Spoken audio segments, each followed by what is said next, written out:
Depuis maintenant 6-7 mois, on travaille sur un dispositif qui porte a priori mon nom, pas que mon nom d'ailleurs.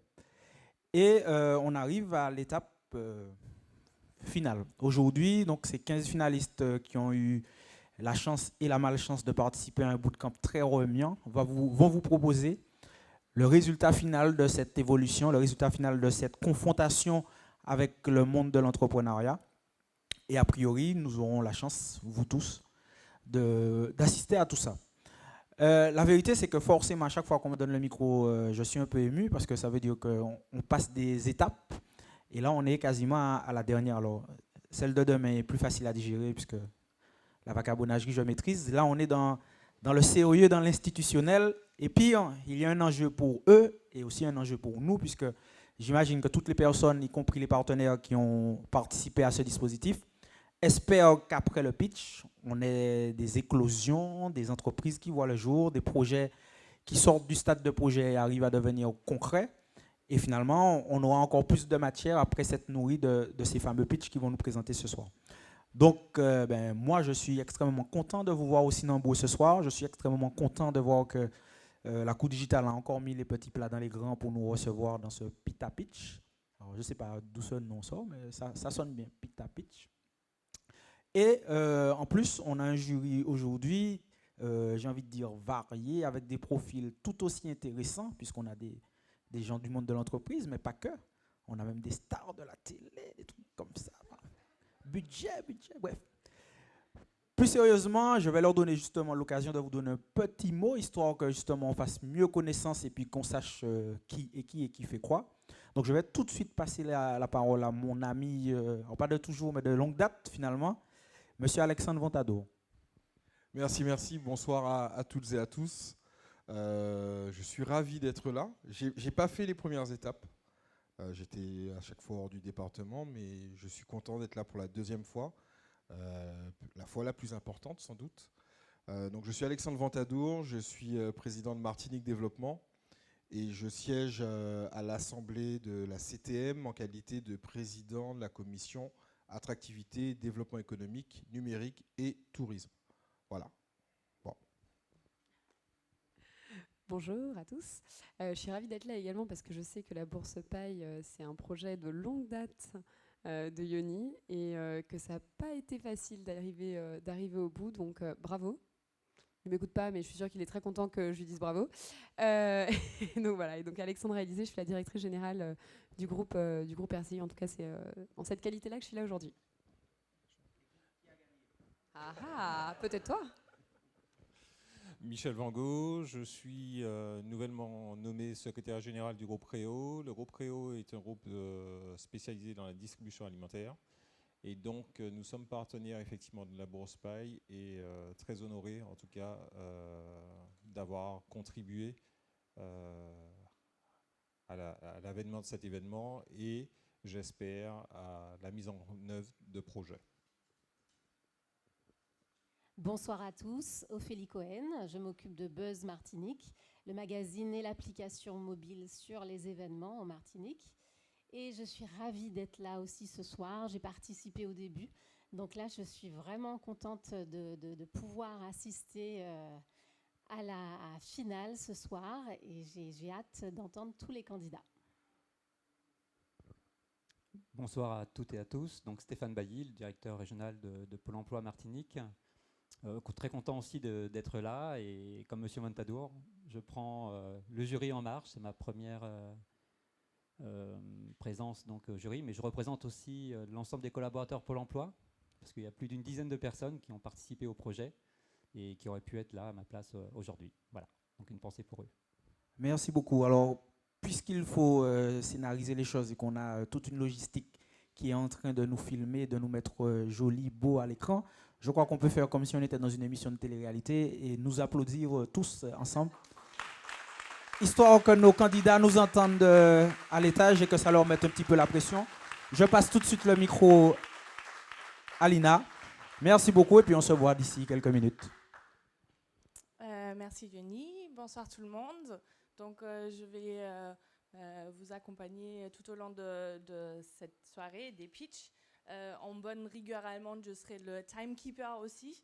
Donc, pour rappel, chaque finaliste a 5 minutes pour faire son pitch. Ils ont tous une présentation qui vont dérouler. Si vous pouvez faire un peu de place sur les tables, parce qu'il y en a un ou l'autre qui vont amener quelques produits à montrer. Donc, ça fera partie de la présentation. Et après chaque pitch, vous avez une question du jury qui peut être posée avant le prochain pitch. Donc, concertez-vous ou pas. Celui qui est le plus rapide, qui a la première question, peut aussi la poser. Et donc, on va, sans plus attendre, commencer avec la première intervenante, qui est là, Audrey Bello. Avec les applaudissements, s'il vous plaît. Donc, tu peux mettre tes produits, si tu veux. Audrey Bello, qui justement nous a amené quelques produits et qui va vous en parler plus en détail.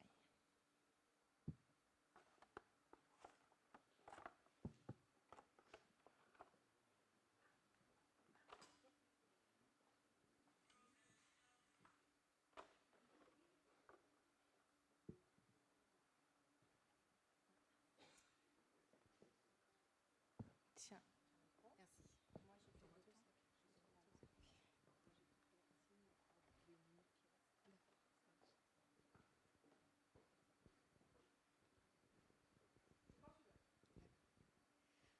Bonsoir, Audrey Bello, maman de 3 petites filles que la nature a dotées de 3 textures de cheveux différentes. Il n'y a pas si longtemps, quand je devais prendre soin des cheveux de mes filles, eh bien, j'utilisais énormément de produits. Du coup, je me suis interrogée du moins sur le nombre de personnes qui, comme moi, se retrouvaient à devoir acheter énormément de produits pour prendre soin de leurs cheveux et des cheveux de leurs enfants. Le marché des cosmétiques capillaires afro est de 2 milliards de dollars avec une croissance prévisionnelle de 4% d'ici à 10 ans. Très tôt, le message transmis aux petites filles noires, c'est « les cheveux afro, c'est compliqué ». Du coup, 60% d'entre elles, à l'âge adulte, ont du mal à prendre soin de leurs cheveux par manque de temps et également par méconnaissance de leurs besoins. Grâce à un blog dans les cosmétiques capillaires que j'ai depuis de nombreuses années, j'ai pu collecter auprès d'une partie de ma communauté plus de 750 réponses quant à la question « Quel est le problème numéro 1 que vous rencontrez avec vos cheveux ?» Et très souvent, les principales problématiques étaient les cheveux qui se cassent, les cheveux secs et les cheveux qui ne poussent pas ou qui poussent très peu. Forte de toutes ces informations, eh bien, je me suis demandé dans quelle mesure il était possible de concevoir une routine de soins simple, efficace, qui réponde à l'ensemble de ces problématiques, tout en valorisant les cheveux afro-texturés, à savoir les cheveux crépus, frisés, bouclés et métissés. Je me suis alors formée en cosmétique naturelle et je me suis rapprochée d'une chimiste et nous avons élaboré la gamme Atanga Origine. Atanga Origine est une gamme de soins formulée à partir d'ingrédients naturels qui est élaborée et conçue en Martinique. Avec seulement 3 produits, il est possible de concevoir différentes routines en les utilisant dans un ordre différent et ainsi répondre à l'ensemble des principales problématiques rencontrées par les personnes aux cheveux afro-texturés. Concrètement, comment ça se passe ?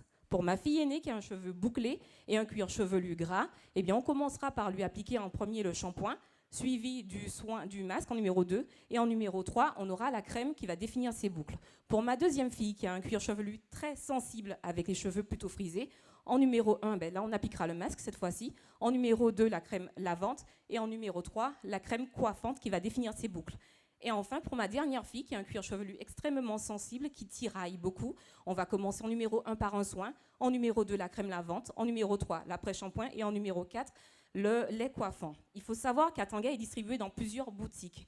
Et toutes les conseillères qui travaillent dans ces boutiques sont formées à ma méthodologie, à savoir comprendre le type de cheveux afro-texturés, identifier les besoins du cheveu et donc de la cliente, et enfin proposer une routine adaptée à cette dernière.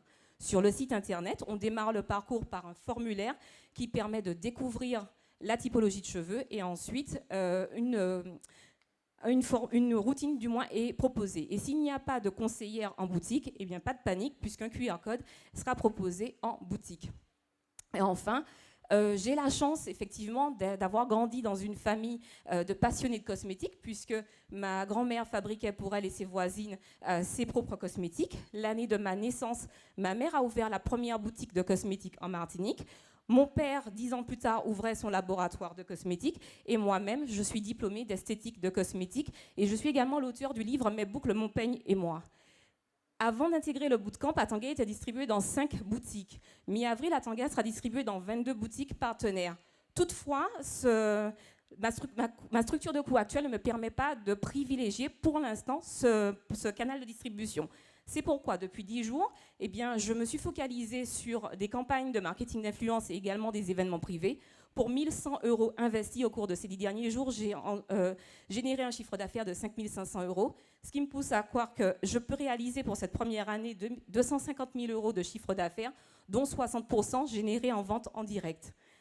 Pour cela, j'ai besoin de 40 000 € qui vont être utilisés pour améliorer le parcours client avant, pendant et après l'acte d'achat, optimiser le référencement naturel du site internet et enfin participer à des événements clés majeurs en France métropolitaine, en Martinique, en Guadeloupe et aussi organiser des ateliers thématiques comme j'ai pu le faire la semaine dernière.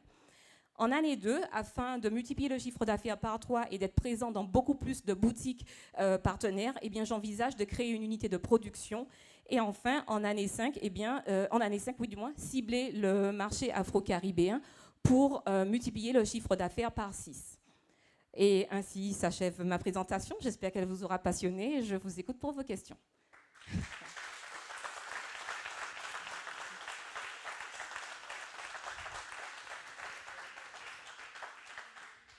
Excellent, il te restait 14 secondes, donc très bien. Bonne gestion du timing. Alors, le jury, qui veut poser une question?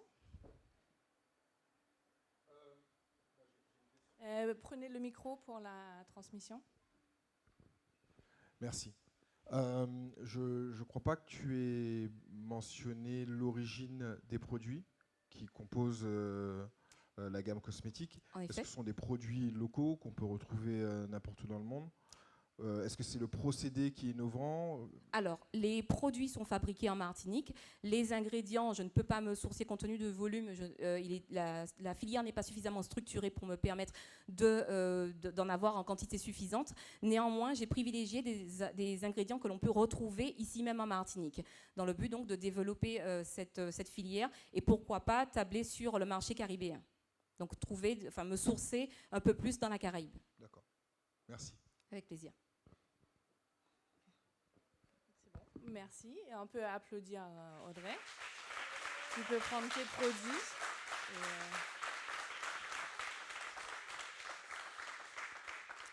Donc, sans transition, on aura la prochaine présentation de Madame Astrid Ostologue, qui vient aussi avec un produit à montrer.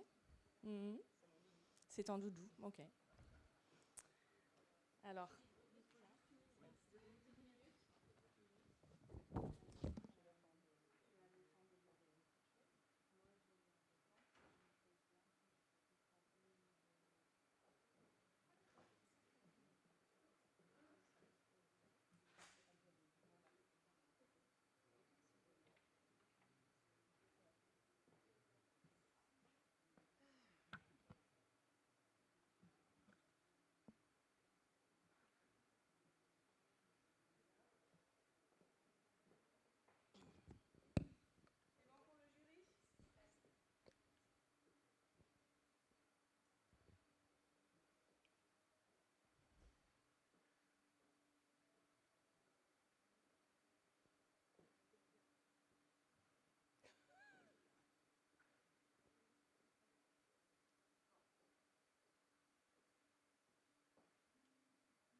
Bonjour, je suis Astrid Ostologue, j'ai 42 ans, j'ai créé Vigilance Caraïbe en 2010.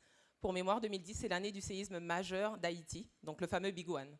Donc il faut savoir que la Martinique et la Guadeloupe sont aussi des territoires vulnérables face au risque sismique, puisque nous sommes situés en zone 5 de vulnérabilité, donc c'est la zone la plus forte en termes de sismicité. Ce qui veut dire que depuis le mois de janvier, on a répertorié 162 séismes en Martinique avec des magnitudes de plus en plus élevées. Et vous n'êtes pas sans savoir que nous sommes dans l'attente d'un séisme majeur, donc le Big One, Donc il est important de savoir comment s'y préparer. D'ailleurs, je suis convaincue d'expérience que 90% d'entre vous ne savent pas comment réagir si la terre tremble ce soir dans cette salle. Et pourquoi? Tout simplement parce que la plupart du temps, les exercices de simulation, les préparations qu'on fait se passent à l'école, donc sur les bancs de l'école, et généralement très peu en entreprise. Et pourtant, c'est là que le séisme viendra vous chercher. Donc j'ai décidé, du coup, je me suis donc posé la question de comment réduire l'impact du séisme dans les organisations antillaises. J'ai donc alors créé Vigilance Caraïbes depuis 2010 et je me déplace dans les entreprises et je propose des solutions d'accompagnement sur l'organisation face à un séisme majeur, les exercices d'évacuation, l'aménagement et également l'audit de vulnérabilité. Donc, pourquoi les risques majeurs? Pourquoi le tremblement de terre particulièrement? Eh bien, tout simplement, on est d'une expérience. Donc, je vous ai parlé de 2010 tout à l'heure. Le 12 janvier 2010, c'était le fameux séisme d'Haïti. À l'époque, j'étais secouriste bénévole. Donc, j'ai fait face aux rescapés du séisme d'Haïti. Et je me suis rendu compte à quel point nous n'étions pas du tout prêts à faire face à un séisme majeur. Donc, du coup, j'ai décidé de créer Vigilance Caraïbes. Et depuis, je sillonne les entreprises pour former les grandes entreprises particulièrement et les administrations pour les former au risque majeur, au risque sismique. Grâce à l'accompagnement de la Bourse Paille, je me suis rendu compte que si ma mission est de sauver des vies, il fallait que j'aille chercher les Martiniquais là où ils sont réellement. Donc le tissu économique local est en fait composé de 91,2% de TPE. Mais les TPE ne viennent pas vers moi tout simplement parce qu'elles n'ont pas le temps, elles n'ont pas l'argent et elles n'ont pas forcément les ressources. Et un chef d'entreprise de TPE, il est surtout commercial, il est QHSE, il est community manager, il fait un peu tout. Donc j'ai décidé de prendre en compte toutes ces contraintes et de faire un pack Vigilance TPE, donc un pack spécialement créé pour eux, qui permettrait de prendre en compte toutes ces contraintes, mais surtout de proposer une solution clé en main, qui prendrait en compte le séisme avant, pendant et après. Donc 2 forfaits pour les plus petites, très très petites entreprises, un à 1800 et un à 2500. Pour ceux qui peuvent prendre le forfait, c'est un pack tout compris. Pour ceux qui ne peuvent pas parce qu'ils sont seuls dans leur entreprise, il y a une possibilité de mutualiser les TPE. Donc je pense aux ordres d'architectes ou kinés, etc. Ou éventuellement la possibilité de prendre à la carte. Donc mon objectif, c'est de vendre au moins 10 packs par mois à partir du mois prochain. Donc, ce qui me générerait un chiffre d'affaires de 21 500 € par mois pour atteindre 150 500 € à l'année. Il faut savoir qu'à chaque fois qu'il y a un séisme, le besoin augmente de se former. Mon objectif, c'est de pouvoir sauver au moins 525 vies de plus. Bien évidemment, mon prévisionnel jusqu'en 2026, donc c'est une prévision d'augmentation de 20% de mon chiffre d'affaires chaque année pour arriver à 2025 vies sauvées. Vigilance Caraïbes, ce n'est pas que les TPE, c'est vraiment toutes les entreprises, donc associations, collectivités, administrations. Donc mon objectif, c'est aussi d'atteindre à la fin de l'année 2022 un chiffre d'affaires de 227 430 €. Vigilance Caraïbes, aujourd'hui, c'est quoi? C'est la certification Calliope. Donc c'est une obligation des organismes de formation pour avoir un label de qualité. Ça permettra aussi aux TPE de se faire rembourser de leur formation. C'est un réseau. Maintenant, je prends contact avec les FTPE, les CGSS, tous les organismes, les niches de petites entreprises. Et la plus-value de Vigilance Caraïbes, c'est la prise en compte des handicaps dans ces formations, mais aussi de la gestion du stress face à un séisme. Mes besoins sont de 14 000 €, donc intensifier la communication, donc développer davantage une communication plus agressive par rapport aux réseaux sociaux, développer mes modules digitaux, donc pour permettre aux personnes qui n'ont pas encore les moyens d'accéder à mes formations, de les avoir en ligne, développer de nouveaux outils pédagogiques et surtout de recruter des prestataires. Et j'ai besoin de vous pour m'aider à atteindre cet objectif de 525 vies sauvées. Donc comment? Tout simplement en prenant part de mon offre que je vous ai mise sur la table. Ceux qui ne sont pas encore près de la table, vous pourrez prendre mes flyers et vous bénéficierez d'un cadeau de bienvenue si vous souscrivez à un pack avant le 30 juin 2022. Merci de votre attention.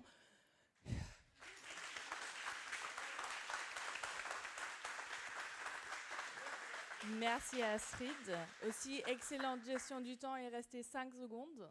Donc il faut dire que tous les participants ont eu une préparation très dure, très poussée de notre expert Johan Saint-Louis qui prépare pour les pitchs et donc ça se voit aussi. Donc le jury, qui veut poser une question? Il y a un micro chez vous encore? Oui, je vois une petite pochette sur la table. Peut-être qu'il y en a qui ne savent pas ce que c'est. Est-ce que tu pourrais nous en dire un petit peu plus? Oui, alors c'est mon doudou, hein, c'était pour m'aider. Donc en fait, c'est le kit de survie que je commercialise. Donc pour le moment, j'en ai pas trop parlé parce que c'est une cible de particulier qui n'est pas encore ma priorité, mais je commence à aller petit à petit vers eux. Donc le logo a changé avec la Bourse Paille, hein, tout a été dévoilé. Donc c'est un kit de survie dont la particularité est de réunir des éléments autour de la santé, la sécurité, la gestion du stress. J'avais envie de faire quelque chose de différent et c'est vrai que pendant mes formations, j'ai beaucoup de personnes qui sont confrontées au stress face à un séisme et je ne répondais pas à cette problématique ou les éléments qui existaient sur le marché ne répondaient pas à cette problématique. Donc j'ai choisi de faire un kit de survie individuel pour avoir les mains libres, donc en format sac banane et les éléments à portée de main. Donc il y en a 10 à l'intérieur. Donc il est commercialisé sur le site www.vigilancecaraïbe.com. Merci Astrid, on peut applaudir effectivement. Je peux laisser les flyers, c'est bon. Donc vous voyez, pour l'instant, on va sauver les cheveux, on sauve les vies. Vous voyez, les sujets couverts sont à impact, sont en lien avec les besoins du territoire. Et on va continuer avec Audrey Villageois qui amène aussi quelques goodies. Bon, c'est pour ça que j'ai dit faites un peu de place, à moins que voilà, tu poses ça là.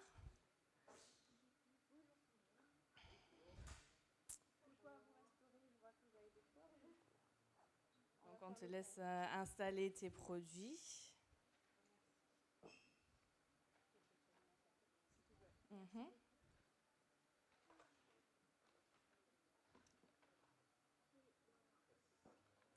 Il y a une dégustation qui est prévue.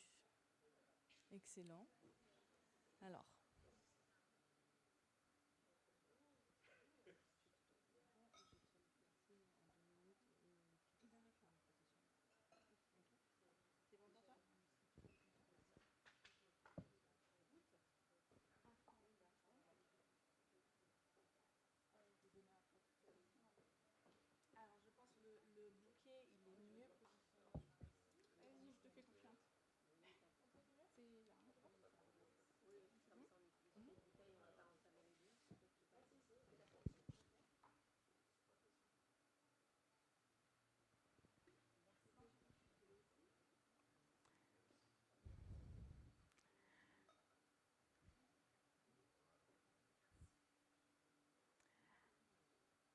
Alors, bonjour tout le monde, je me présente Audrey.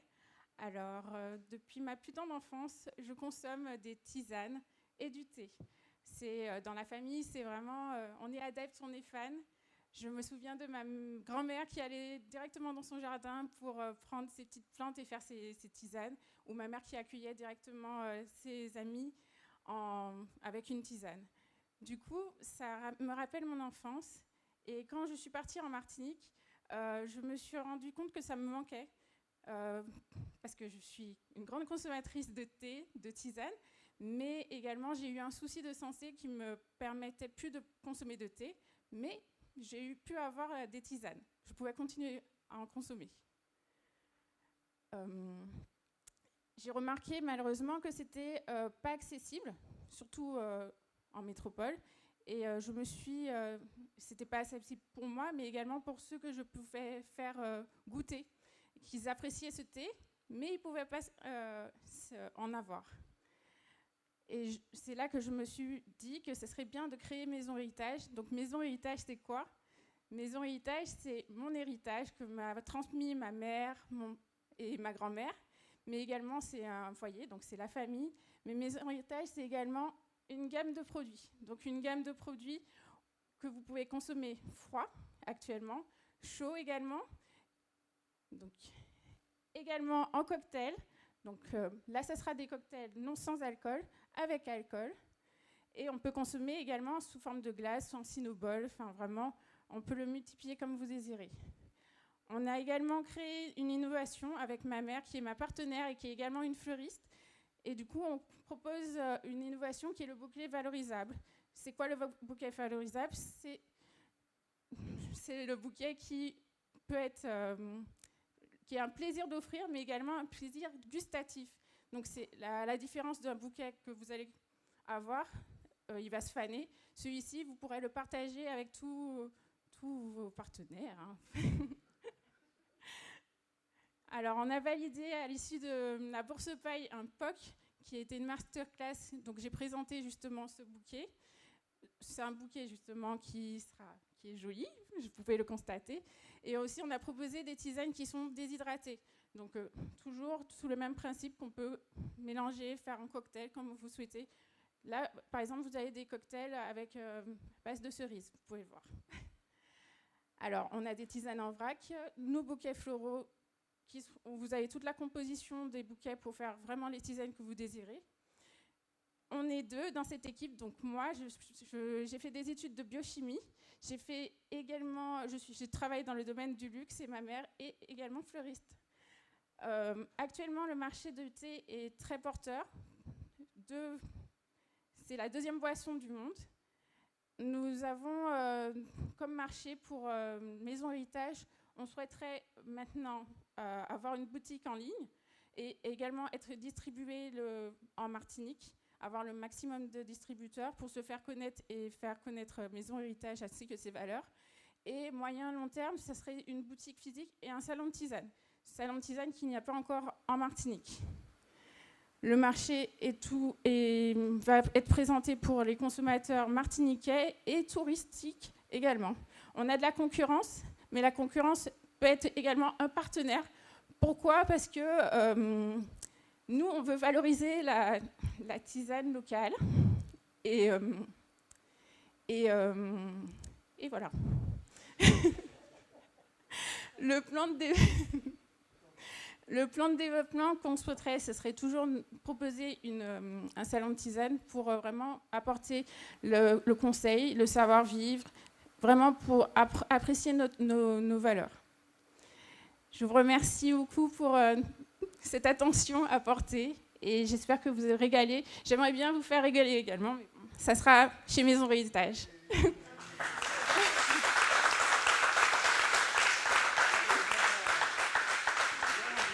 Merci beaucoup Audrey. Donc, question au jury. Oui, moi j'ai une question. Aujourd'hui, Maison Héritage existe et est commercialisée où ? Alors, Maison Héritage existe par rapport à la bourse paille. C'est un bébé pour l'instant. Il se fait connaître par rapport aux réseaux sociaux. Et on souhaite pour l'instant se faire commercialiser par rapport à des stands, à la fête des mères, enfin, petit à petit. Exactement. Ah, je vois que ça se finit, c'est bien.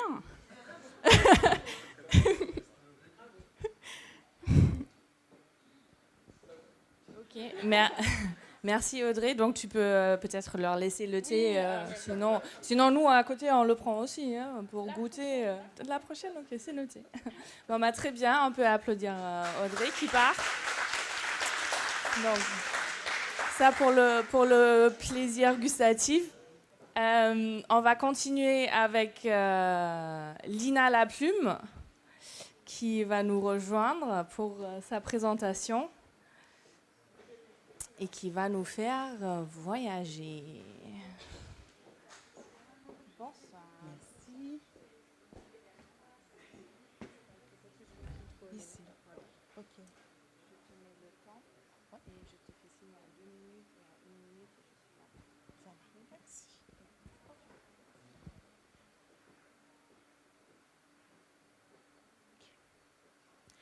Bonsoir à tous, je suis Lina Laplume et je suis porteuse du projet Plume Évasion. Alors pour vous parler de Plume Évasion, je dois vous parler de moi. Moi j'ai une voyageuse aiguë comme j'aime dire. Pardon. J'adore voyager, que ce soit en solo ou avec mes amis. Et d'ailleurs mes amis adorent voyager avec moi parce que je suis la personne qui pense à tout. Pendant mes études, c'est à moi qu'on confiait l'organisation des voyages parce que j'aimais bien trouver les bons plans pour respecter nos budgets d'étudiants. L'organisation de voyage, pour moi, ça fait partie du fun.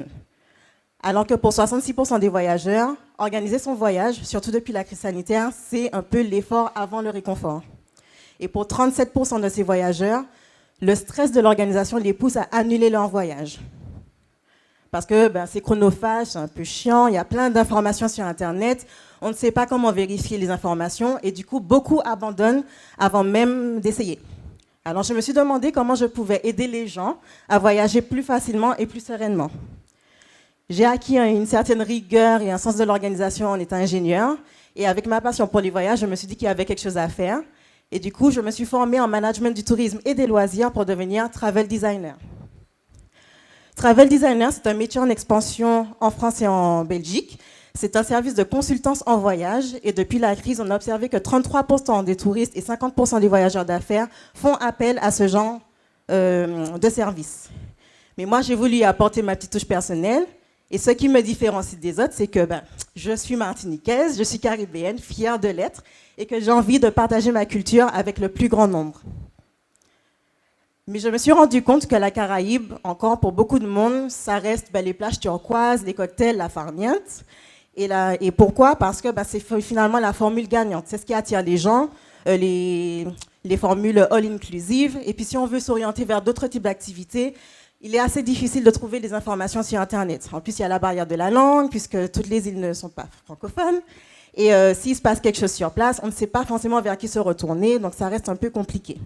Donc moi, la solution que j'apporte aujourd'hui, c'est Plume Évasion, mon service de travel designer spécialiste des séjours expérientiels et durables dans la Caraïbe.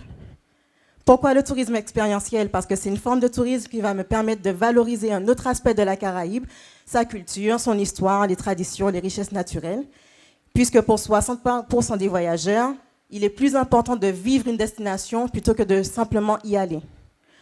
Le tourisme durable, quant à lui, va me permettre de trouver un juste équilibre entre les ressources socio-culturelles, financières et naturelles des îles pour pouvoir offrir une expérience unique aux visiteurs. Alors, ce que je propose aujourd'hui, c'est des offres qui s'adaptent à toutes les bourses, donc les packages d'activités qui sont des bucket lists, les carnets de voyage qui sont des itinéraires qu'on peut directement acheter sur mon site, et puis les voyages sur mesure. Donc, j'ai une offre basique et une offre premium. À qui s'adressent ces voyages? Donc, il y a 32 millions de voyageurs chaque année qui viennent dans la Caraïbe. Et en Martinique et en Guadeloupe, en 2019, on a accueilli 1 million de personnes. Ces personnes viennent principalement des États-Unis, mais également de l'Europe et de la Caraïbe. Et puisque je vis en Belgique, je vais m'attaquer d'abord à ce marché ainsi qu'aux pays limitrophes. Mes voyages sont pour ceux qui n'ont ni le temps ni l'envie d'organiser leur voyage et qui veulent garder un petit effet de surprise. Alors, depuis le 1er février, je suis lancée en Belgique et j'ai déjà eu 4 clients. Et depuis la Bourse Paille, j'ai 5 demandes en attente. Et Plume Évasion, c'est potentiellement 315 000 € de chiffre d'affaires dans 5 ans. Pourquoi j'ai besoin de la Bourse Paille aujourd'hui? Parce que je suis seule sur le projet, mais je compte m'implanter dans toute la Caraïbe. Et pour faire face à la demande qui va augmenter, j'en suis persuadée, j'ai besoin d'optimiser mes processus de création de carnet de voyage, ce qui veut dire que je vais faire appel à un programmeur qui va me créer des outils d'automatisation pour mes carnets de voyage et qui va optimiser mon site internet qui est ma seule vitrine et mon canal de distribution. Je vais également optimiser ma communication et mon marketing pour vendre la destination Caraïbe avec les valeurs de Plume Évasion. Et j'ai besoin de me rendre régulièrement dans les îles pour rencontrer des prestataires, trouver des ambassadeurs et créer un réseau solide de partenariats. La promesse que je fais avec Plume Évasion, c'est une Caraïbe en toute légèreté. Voilà. Merci beaucoup.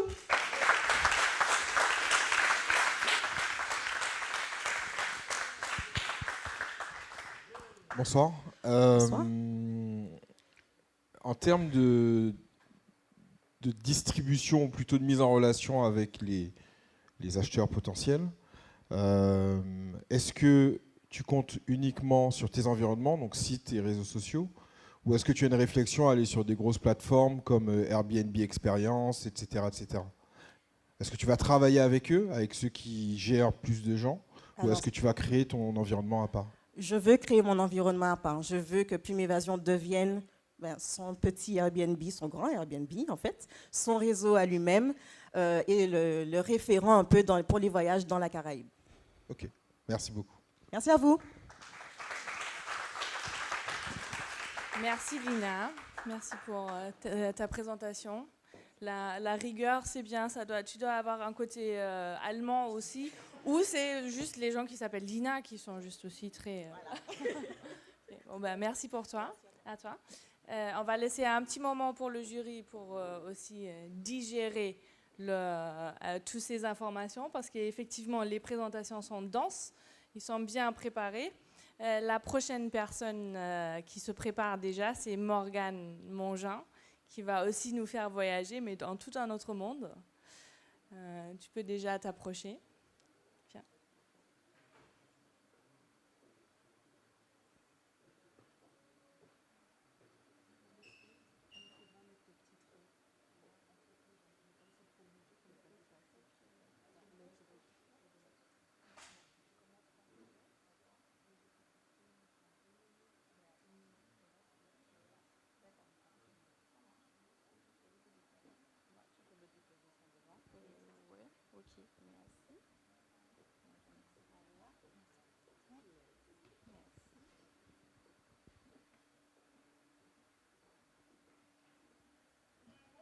Bonsoir à tous, merci d'être venus. Donc aujourd'hui, je vais vous parler de bois mêlé. Donc fille de mélomane, j'ai été plongée dans les traditions culturelles martiniquaises depuis mon plus jeune âge. J'ai pratiqué du piano pendant plus de 10 ans et j'ai constaté que dans ce milieu, avoir du talent et être passionné ne suffit pas. Donc aujourd'hui en Martinique, le constat est flagrant car nous avons très peu d'artistes qui émergent, qui vivent de leur musique et qui s'exportent à l'international. Donc j'ai pu creuser et discuter avec les artistes.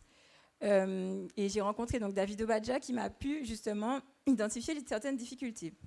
Donc on a un modèle d'intermittence qui est non adapté sur le territoire où les artistes doivent réaliser 507 heures avec peu de lieux d'expression. Les artistes qui se retrouvent perdus, livrés à eux-mêmes, qui ne savent pas où trouver l'information, qui souffrent donc des modalités donc administratives et juridiques, donc notamment au niveau des droits d'auteur, de rédaction de contrats et qui manquent également de visibilité. Aujourd'hui, un artiste est considéré comme une entreprise. Il a besoin d'avoir plusieurs cordes à son arc pour pouvoir réussir dans ce milieu. Donc, forte de tous ces éléments, je me suis demandé mais comment je peux faire pour faire émerger les artistes de mon territoire et les valoriser. Donc, c'est donc là que m'est venue l'idée donc, de Bois Mêlé, un accélérateur d'artistes dans lequel il pourra structurer son art et se structurer en tant qu'artiste. Bois Mêlé, c'est surtout un programme d'accélération sur 6 mois où l'entrée se fera par candidature à travers des open mic. Donc la sélection sera soumise au vote du public et du jury et 10 candidats seront sélectionnés. Ces 10 candidats sélectionnés pourront prétendre à un programme de formation, d'accompagnement, où ils bénéficieront d'accompagnement dans certains domaines pour monter en compétences, donc dans le domaine juridique, administratif, financier, de l'accompagnement marketing et digital, du coaching artistique, on pourra vraiment créer son identité artistique avec lui et des langues vivantes, dont notamment de l'anglais et de l'espagnol. Donc, à la suite de ce programme d'accélération, sera entremêlée justement la mise en pratique donc pour l'artiste, où il pourra donc se produire sur scène et être constamment challengé. Donc, l'idée, il faudra vraiment qu'il soit à force de proposition, donc proposer de nouveaux concepts, faire sa propre communication et confronter justement ses idées au public. Donc, notre rôle en tant que coach sera d'attester de son évolution et d'ajuster certains éléments en fonction des retours du public. Donc pour pouvoir réaliser ces formations, je vais m'appuyer donc de professionnels dont le prix moyen est de 80 € par heure, mais on sera malheureusement confronté à la réalité que vivent les artistes qui souffrent du manque de rétribution. Donc des formations coûteuses pour des artistes en difficulté, comment faire pour les financer ? L'idée sera donc d'organiser des événements pour contribuer au financement de ces formations, donc des masterclass culturelles, des concerts, des jam sessions. L'idée sera donc de récupérer les recettes de ces événements en faisant intervenir des artistes partenaires qui ont déjà une certaine notoriété et qui pourront justement soutenir la cause. On pourrait également créer de la circularité avec les artistes qui ont été formés, pour permettre justement d'utiliser le vivier de formateurs et d'artistes qui pourraient justement devenir de futurs artistes partenaires. Donc Bois Mêlé, c'est surtout un rêve d'enfant. C'est l'histoire de 2 musiciens passionnés qui ont envie de faire émerger les artistes de leur territoire et de susciter des vocations. Donc aujourd'hui, maintenant qu'on a construit notre solution, on a voulu valider notre concept auprès de notre cible. Donc j'ai organisé dans le cadre de la Bourse Paille ma toute première masterclass culturelle qui a eu lieu le 1er avril, donc dans laquelle j'ai pu rassembler 34 personnes qui ont totalement adhéré au concept. Donc dans ces 34 personnes, 90% des participants sont prêts à intégrer le programme et j'ai pu également valider que les solutions que j'avais énumérées donc précédemment étaient bien les bonnes pour les artistes. Donc les prochaines étapes seraient donc de structurer le programme de formation, de rechercher des partenaires et d'organiser un premier événement pour contribuer au financement des formations. Donc on a commencé à chercher justement des coachs donc avec qui je suis en contact et à rallier des artistes à notre cause. Donc Bois Mêlé, l'objectif serait vraiment de fédérer autour de la musique. La musique faisant partie intégrante de notre culture nous permettrait justement d'affirmer notre identité culturelle martiniquaise. La culture représente 2,3% du PIB et est un véritable facteur de développement économique, de cohésion sociale et d'intégration. Je pense qu'il serait temps de redonner à la culture sa place en Martinique et d'en faire un véritable levier de croissance pour le territoire. La Martinique mérite d'être enfin vue et reconnue comme la terre d'artistes qu'elle est et a toujours été. Donc j'ai besoin de vous pour ça. Merci.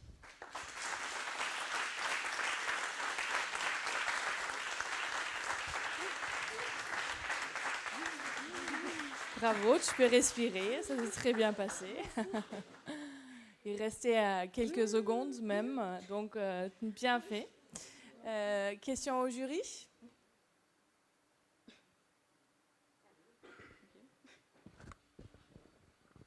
Alors, est-ce que c'est un concept qui est itinérant par rapport aux formations ou il y aura une structure pour accueillir ces formations? Comment ça va se passer? Alors, pour commencer, je vais déjà essayer d'intégrer mes concepts en fait, dans des lieux qui existent déjà, puisque l'idée, c'est vraiment de commencer à des coûts un peu plus réduits, on va dire ça comme ça. Donc, l'idée, c'est vraiment de commencer à donner justement des formations à l'aide de coachs que je pourrais donc repérer. Et par la suite, sur le long terme, bien évidemment, il y aura un lieu, mais pas tout de suite. Ok, merci. Merci Morgane.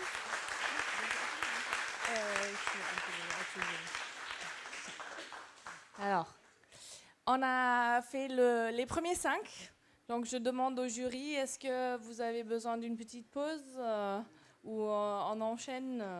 Comment vous vous sentez? Il y a des besoins? Non, ça va? On peut continuer. Donc, je vous laisse une petite réflexion pour voter et on va préparer déjà l'arrivée de notre prochain candidat, à voir s'il arrive aussi avec des produits. Premier homme du groupe. Comme vous avez constaté, pour l'instant, on n'avait que des femmes quand même. En général, sur les 15 candidats, on a plus de femmes clairement que d'hommes. Donc, après, tout le monde peut entreprendre, on peut avoir des idées. Salut Julien, bienvenue. Julien Burlet. Donc.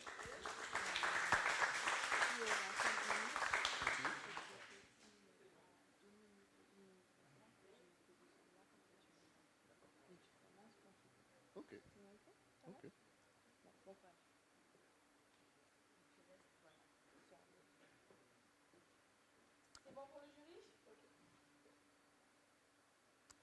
Alors bonsoir à tous, Burlet Julien, président de Fontaine Island, marié, 3 enfants. Alors, en Martinique, on va parler des problèmes de peau. En Martinique, les gens souffrent de problèmes de peau, dont moi. J'ai eu il y a 11 ans le psoriasis, et c'est une maladie auto-immune qui affecte la peau. C'est une maladie assez difficile à vivre. Et donc, voilà, j'ai des photos il y a 1 an et demi, 2 ans. Donc, voilà, je ressemblais à ça. Les chiffres mondiaux, il y a la dermatite atopique, l'eczéma, l'acné, le psoriasis, le vertigo. Ce sont des maladies assez répandues et qui ne sont pas du tout traitées, puisqu'il y a très peu de personnes qui en parlent. Donc, moi, j'ai décidé de lancer cette association pour démocratiser. J'ai essayé beaucoup de corticoïdes, beaucoup de rétention d'eau, beaucoup de prise de poids aussi. C'était de la dépression, un peu yo-yo, puisque je ne trouvais pas de produits assez adaptés pour moi. Donc, j'ai acheté des crèmes tout aussi chères, onéreuses, chimiques, rien qui stabilisait un peu les démangeaisons. Alors, j'ai trouvé des solutions alternatives en rentrant en Martinique. Grâce à mon amie, qui est Audrey Perras, que je salue, une biologiste et nutritionniste, j'ai pu inventer une crème qui s'appelle On Verra, qui est faite à base d'aloe vera, de cassialata, de moringa et d'atumo, que des plantes médicinales faites à partir d'ici pour les gens d'ici. À ce jour, nous avons 300 crèmes vendues, parce que nous sommes une petite structure, et on a atteint un chiffre d'affaires de 6 000 € à peu près. Alors, on a étoffé notre gamme avec des shampoings solides, des savons, des beurres et des crèmes qui font le bonheur de beaucoup de personnes qui, ici aussi dans la salle, ont testé les produits et savent qu'ils sont efficaces pour leur peau. J'ai une équipe avec moi de bénévoles, puisque nous sommes une structure d'associatifs. Et en fait, avec eux, j'ai pu réaliser mon rêve pour l'instant et trouver des produits qui me conviennent et qui conviennent à d'autres. Voilà, il y a Gabrielle, une amie qui est aussi finaliste, qui a testé les produits et Ça, c'est son témoignage.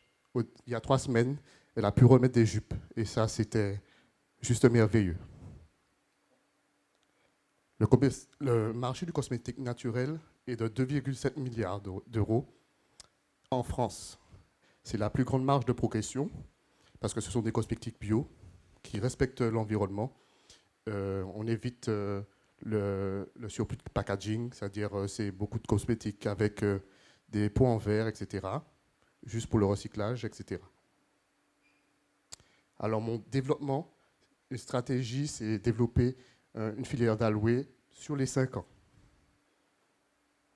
avec des agriculteurs bienveillants et qui développeraient des aloés bio. Alors, un budget prévisionnel pour l'année 2023 de 125 000 €. C'est un petit chiffre d'affaires, mais face à notre structure, on essaie de se développer pour que ça puisse être exponentiel d'ici quelques années. Nous avons déjà des partenaires comme Nayad, La Montagne Jet, La Cocoterie, Beauty Success, qui sont déjà bien implantés dans le milieu de la cosmétique en Martinique. Et alors, mes besoins pour la bourse paille, l'homologation de la crème en Vera, qui coûterait à peu près 2 500 €, une amélioration visuelle, une stratégie commerciale et un packaging aussi intéressant, et l'achat de nouvelles machines pour pouvoir développer nos produits à l'international. Merci de votre attention. On nous fait.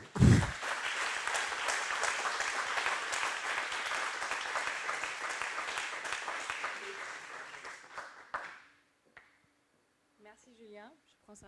Juste un petit moment. C'est bon, tu peux respirer, ça s'est bien passé, je pense. Le jury, question?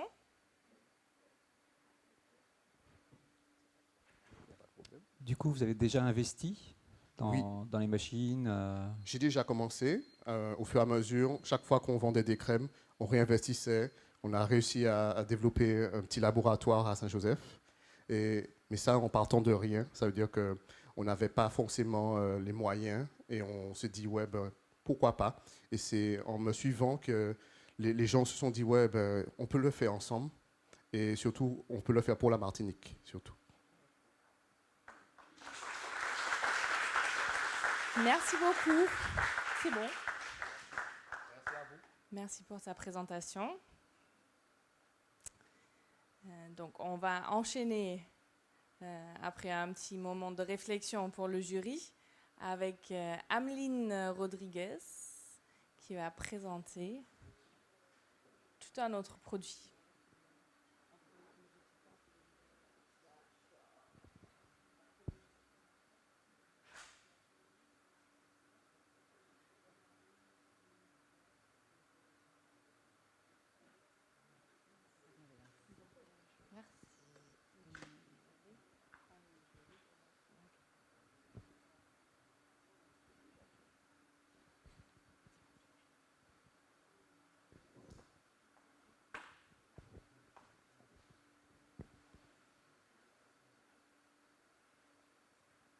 Alors, messieurs, dames, bonsoir. Donc, voici le moustique, ennemi public numéro 1. Il est vecteur de maladies vectorielles et il tue en moyenne 7500 personnes dans le monde chaque année. 750 000 personnes dans le monde chaque année. Comme vous n'êtes pas sans le savoir, qu'il est également présent sous nos latitudes. Par exemple, en Martinique, la Martinique en chiffres, pour l'épidémie de dengue de 2019, on peut déceler 17 décès allant du nourrisson à l'adulte. Il existe pourtant des moyens de se prémunir contre le moustique, mais nous le savons, ils sont allergisants. Également, ils ont des impacts sur la faune et la flore environnantes.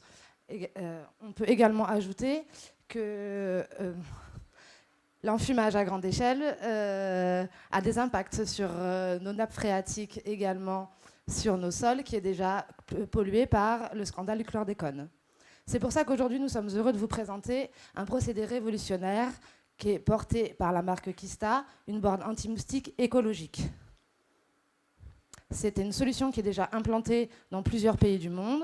On peut par exemple citer le Sénégal dans leur objectif de zéro pollue pour 2030 et également dans une problématique territoriale plus proche de la nôtre, la Réunion. Alors, comment est-ce que ça fonctionne? La borne le piège, grâce à des leurres olfactifs et du CO2 recyclé, attire la femelle moustique et elle est aspirée dans la machine. Des études ont prouvé une baisse des nuisances de 88% dans un rayon de 60 mètres autour des machines. Les machines, que nous appelons bornes anti-moustiques, ont des particularités différentes selon leur lieu d'implantation. Elles sont faciles d'entretien. Le passage d'un technicien mensuel suffit à leur bonne utilisation. Également, elles permettent le relevé de données comme les données météorologiques, atmosphériques ou l'évolution de la population de moustiques sur nos territoires. Mocan prévoit de développer toute une offre de services autour de la vente de réseaux de bornes anti-moustiques, allant de l'étude d'implantation jusqu'à l'entretien mensuel des bornes. Pour ce faire, dès la vente de 35 machines, nous pourrons ajouter à l'équipe actuelle un technicien de maintenance et un technico-commercial. L'équipe, justement, elle est composée de Cédric Maria, initiateur du projet, et moi-même, Ameline Rodriguez. C'est la complémentarité de nos compétences professionnelles qui fera la réussite de ce projet. Mais aujourd'hui, nous ne venons pas uniquement vous présenter une solution d'importation d'une barque sur la Martinique. Nous venons vous présenter bien plus. Grâce à une licence d'exploitation négociée par M. Maria, en plus de l'exclusivité de distribution sur nos territoires ultramarins caribéens, on entrevoit l'installation de transfert de compétences. Ce qui veut dire, à terme, dans 3 ans, une chaîne de montage ici, avec le traitement des données en local et également notre autonomie en CO2 recyclé. Bien sûr, ces postes vont engendrer de nombreux emplois qualifiés sur la Martinique. Pour débuter, Mocan a besoin d'un budget de 500 000 €. Le seuil de rentabilité sera atteint après la vente de 165 bornes.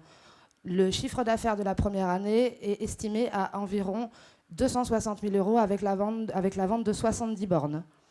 Aujourd'hui, Mocan a 5 unités en prévente potentielle chez des prospects privés. Mais la croissance de ce produit peut être parfaitement exponentielle quand on compte le nombre d'établissements qu'il pourrait toucher.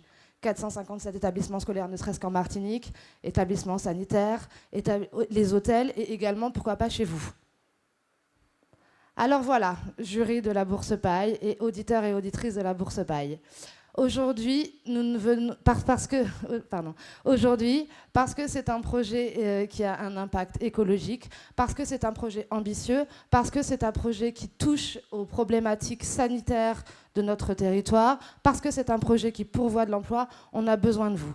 Au-delà de la somme qui est attribuée si jamais on était lauréat, ce qui nous intéresse aujourd'hui, c'est la visibilité, afin d'attirer près de nos regards et de faire porter le projet et de faire parler le projet auprès des investisseurs, des financiers privés, des partenaires de confiance et les clients. Voilà, comme dirait un de nos génies, nous croyons à la Bourse Paille, nous croyons au génie martiniquais. J'espère que vous aussi.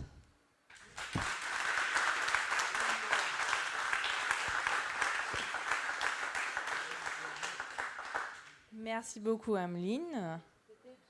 Ah, bah, tu étais très bien débrouillée. Tu as très bien tenu le temps, donc ça s'est très bien passé. Est-ce que le jury a une question?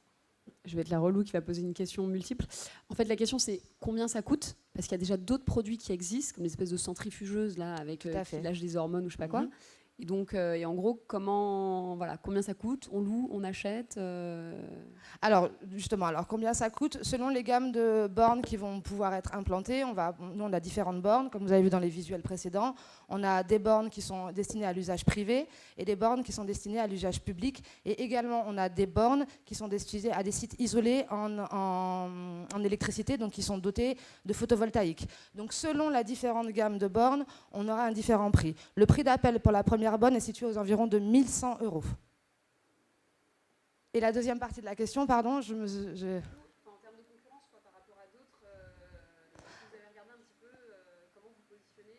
Alors, par rapport aux petites bornes dont vous avez parlé, par exemple, qui fonctionnent de manière électrique, évidemment, on est plus cher. Mais par contre, on obtient un meilleur rendement sur le rayon d'action. Et également, on est capable de quantifier le nombre de moustiquaires capturés grâce au système d'aspiration et de filet. Donc, on va pouvoir avoir une vraie preuve de l'efficacité du produit sur les 60 mètres de rayon. Merci Ameline, bravo, on peut l'applaudir. Et prochainement, on va accueillir Enzo Renard qui va aussi nous présenter son projet, bien évidemment.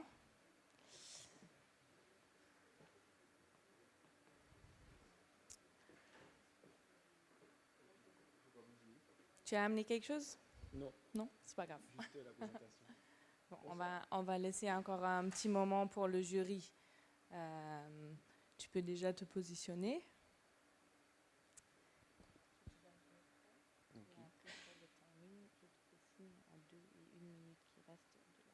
Ok.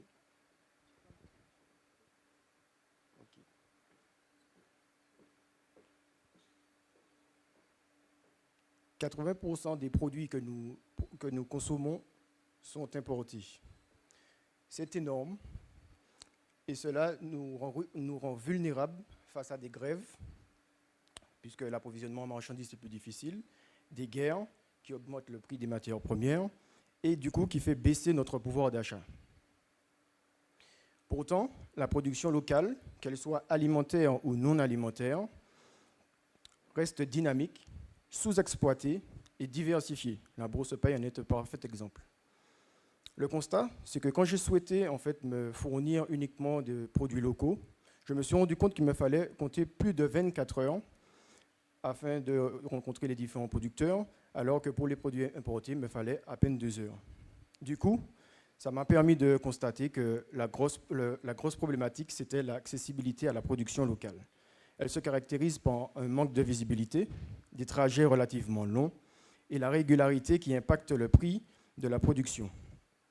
Du coup, nous avons trouvé 4 solutions pour pouvoir répondre à ce problème. La première solution, c'est une solution logistique qui permettrait de réduire les 24 heures en 1 minute.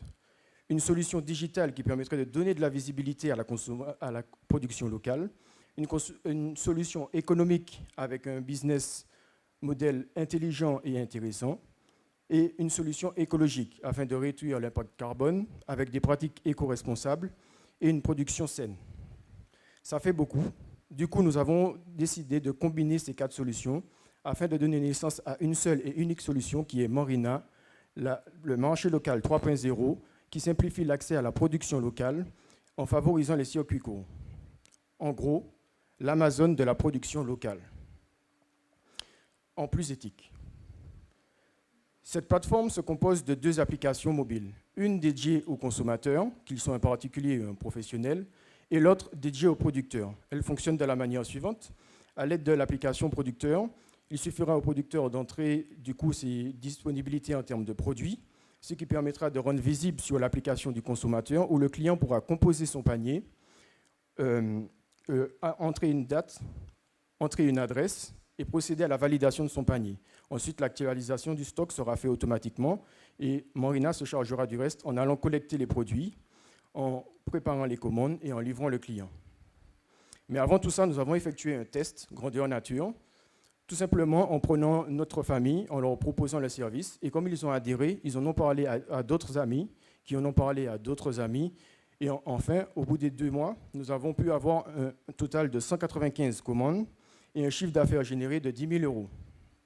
Ça nous a permis de valider le POC et en fait de découvrir de nouvelles habitudes, comme la récurrence toutes les 2 semaines, ainsi qu'une consommation plus saisonnière.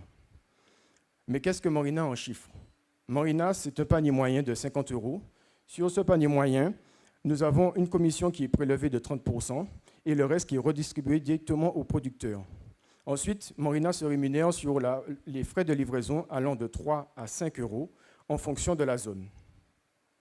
Ce qui nous permet de faire une prévision sur les 3 prochaines années, où la première année, nous pourrons embaucher un CDI, la deuxième année, un nouveau salarié, et la troisième année, 2 nouveaux salariés sur un marché potentiel qui est de 16 millions d'euros par an. Mais avant tout, il faut que je me présente. Je suis Enzo Renard, ancien concepteur et développeur de logiciels informatiques à l'armée de l'air, ancien chauffeur avec le partenaire Uber et actuellement agriculteur depuis plus de 2 ans. Toutes ces compétences m'ont permis en fait de pouvoir réaliser ce projet, accompagné d'une grande équipe, mon père, Alain Renard, qui s'occupe des finances, mon oncle, Guy Renard, qui s'occupe de la partie administrative. Nous sommes fortement soutenus par nos solides partenaires, en grande partie les organismes publics qui nous ont permis d'avoir les subventions nécessaires pour créer cette plateforme, et les agences digitales qui nous ont permis de mettre à disposition les développeurs pour la réaliser. Du coup, ça nous permet de rebondir sur nos besoins. Suite à la Bourse Paille, Marina a besoin en fait d'internaliser son développement afin d'avoir plus d'agilité et d'être beaucoup plus rapide sur le développement, mais aussi de créer un poste qui est au niveau de la livraison pour renforcer la partie logistique. Nous souhaitons aussi développer notre réseau, que ce soit au niveau commercial, où nous avons besoin de plus de consommateurs ainsi que plus de producteurs, mais aussi au niveau de la communication marketing, afin de mieux se faire connaître. D'ailleurs, je remercie la Bourse Paille pour la couverture médiatique. Et cette présentation prend fin. Et si j'avais une seule chose à ajouter, c'est que Marina, c'est un emploi dans 6 mois. Voilà. On va bouger un peu vers là. Je prends ça. Merci Enzo, super. Bonne gestion du temps. Le jury, qui veut poser une question? J'ai une question. Une des choses qui fait le succès d'Amazon, c'est la mise en valeur des produits.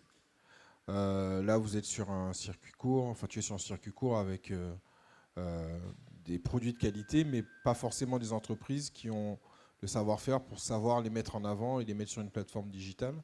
Est-ce que tu as pensé à ça, à la valorisation des produits dès demain 500, 1000 références qui seront sur la plateforme? Alors, l'idée justement de la plateforme, c'est de pouvoir valoriser cette production locale.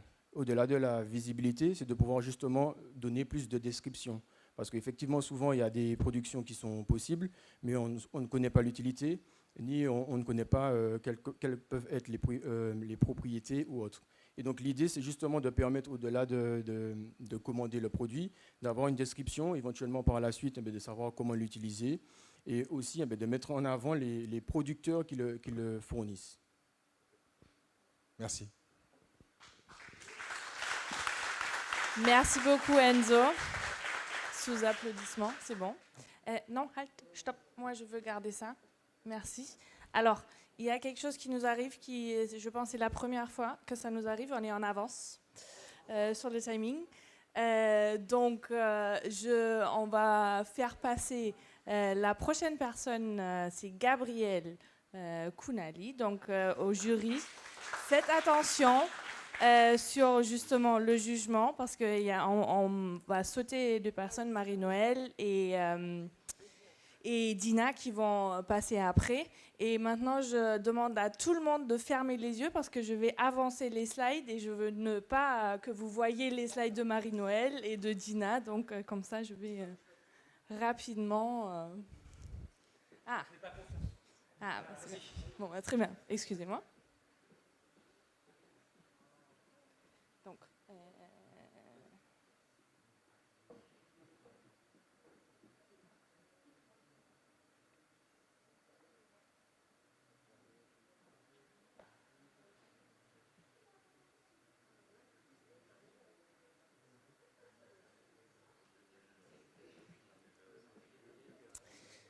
Bon, sur ce, j'invite Gabriel Kounali à me rejoindre sur scène.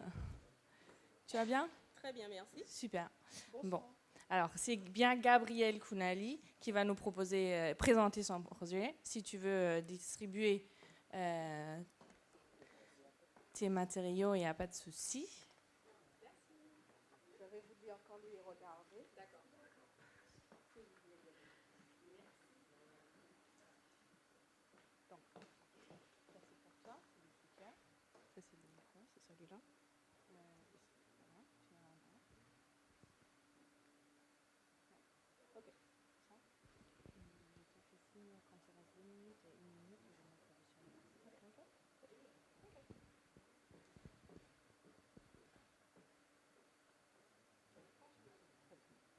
Bonsoir, je suis Gabrielle Kounali, facilitatrice en organisation. Savez-vous qu'un aidant sur 3 meurt avant le proche aidé et que 60% de ceux qui ne meurent pas développent un cas de surmorbidité?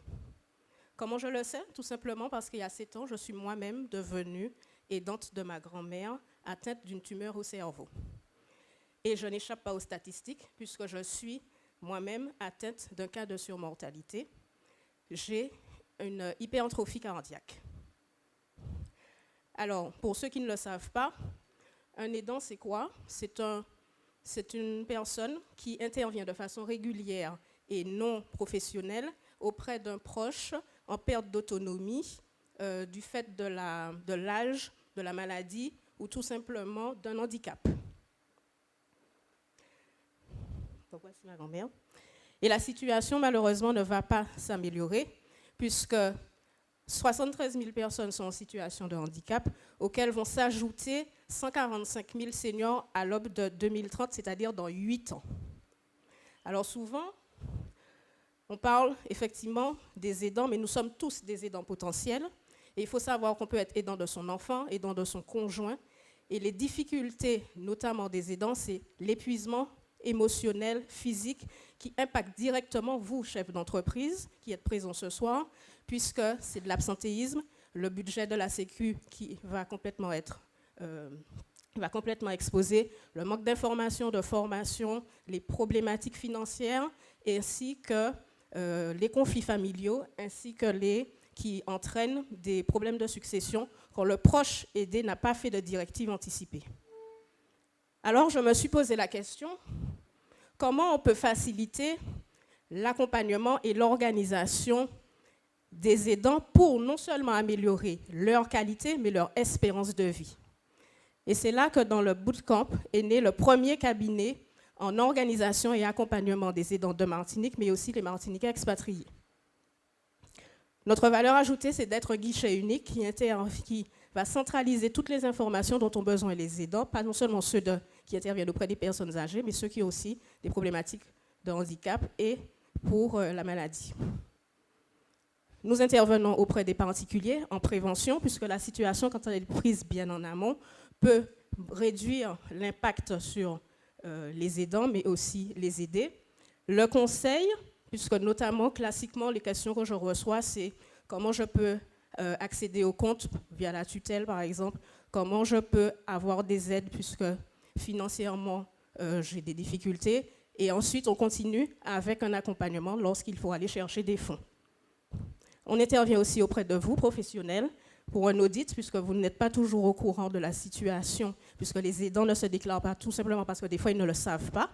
Et aussi parce que du conseil stratégique pour vous aider à mieux appréhender la situation et aussi de la formation pour les aider à monter en compétences et gérer leur quotidien. En 2021, j'ai créé la micro-entreprise avec 9 000 € d'apport en fonds propres, une vingtaine de clients accompagnés, dont un organisme de tutelle, qui a généré plus de 8 000 € de chiffre d'affaires.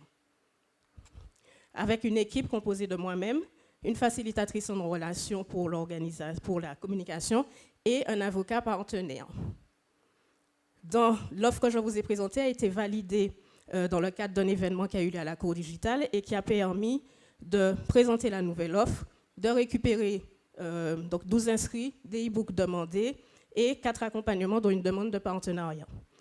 Nous avons l'ambition de faire 62 000 € de chiffre d'affaires. Et nos besoins, comme je suis toute seule, c'est tout simplement de pouvoir embaucher et former une autre personne qui montera en compétences, prise en charge de l'accompagnement pour les problématiques financières et être accompagné pour justement le document que je vous ai donné. C'est des supports que nous souhaitons faciliter pour le partage. Nous vous invitons donc à prévenir plus que de subir cette situation et en faisant partie de la solution. Merci de votre attention.